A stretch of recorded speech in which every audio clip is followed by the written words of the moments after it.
اعوذ باللہ من الشیطان الرجیم بسم اللہ الرحمن الرحیم۔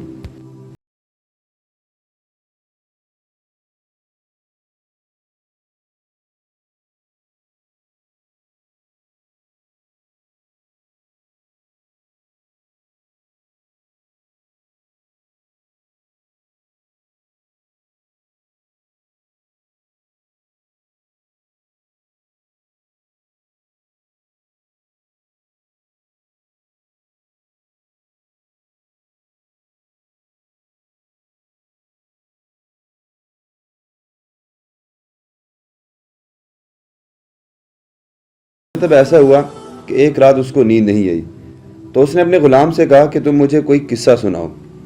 تو ہوشیار غلام نے بادشاہ کو نصیحت کرنے کا موقع پا کر یہ قصہ سنایا کہ ایک لومڑی اپنی جان کی حفاظت کے لیے ایک شیر کی خدمت میں گئی، اور لومڑی نے یہ کہا کہ وہ اپنی جان کی حفاظت کے لیے ایک شیر کی خدمت میں اس کی خدمت کیا کرے گی، تاکہ کوئی درندہ شیر کی ہیبت کی وجہ سے لومڑی کی طرف دیکھ نہ سکے۔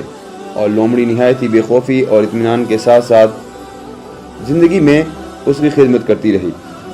اچانک ایک دن ایسا ہوا کہ ایک عقاب لومڑی پر جھپٹا، تو لومڑی بھاگ کر شیر کے پاس چلی گئی اور شیر نے اس کو اپنی پیٹھ پر بٹھا لیا۔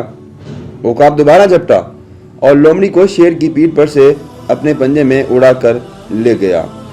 لومڑی چلا چلا کر شیر سے فریاد کرنے لگی، تو شیر نے کہا کہ اے لومڑی، میں زمین پر رہنے والے درندوں سے تیری حفاظت کر سکتا ہوں، لیکن آسمان کی طرف سے حملہ کرنے والوں سے میں تجھے نہیں بچا سکتا۔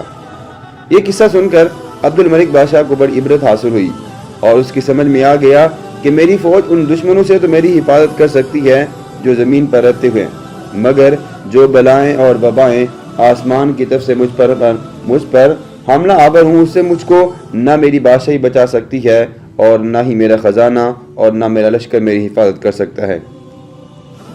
آسمانی بلاؤں سے بچانے والا تو اللہ کے علاوہ اور کوئی ہو ہی نہیں سکتا۔ یہ سوچ کر عبد الملک بادشاہ کے دل سے طاعون کی بیماری کا خوف جاتا رہا، اور وہ رضا الہی پر راضی رہ کر سکون اور اطمینان کے ساتھ اپنے دوبارہ شاہی محل میں رہنے لگا۔ یہ واقعہ روح البیان جلد 2 صفحہ نمبر 287 میں نقل کیا گیا ہے۔ بڑا دلچسپ واقعہ ہے، امید کرتے ہیں کہ آپ کو ضرور پسند آئے گا۔ اس واقعے کو لاسٹ تک ضرور دیکھے گا، سنیے گا۔ اگر ویڈیو پسند آئی ہے تو چینل کو سبسکرائب کیجیے گا اور اپنا بہت سارا خیال رکھیے گا۔ اللہ حافظ۔